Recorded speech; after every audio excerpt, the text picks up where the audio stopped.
இந்த அண்ணன் ஆட போறாங்க பாரு. இங்க பாரு அஸ்மிதே. இங்க பாரு.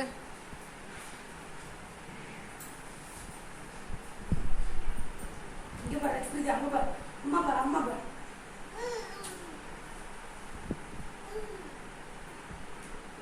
இது அவனா வந்து டிவியா? மியூட்ல போட்டுறான். மியூட்ல போட்டு பாப்பான். இங்க பாரு அஸ்மிதே. அங்க பாரு. சரி டிவியை பார்க்கட்டும். அப்படி இங்கிட்டு உட்காந்து எடுத்துருங்க. இங்கிட்டு உட்காந்து சரி நான் இப்படி முடிச்சிருக்கேன். ஆளை எடுத்து முடிக்க போற. சும்மா அவன் குதிச்சா போதும்டா. உங்க அம்மா பார்த்தா சாப்பிடுது. ஏய் ஒன்று பாடுறா. ஏன் அவன் அழுகுறான்ல.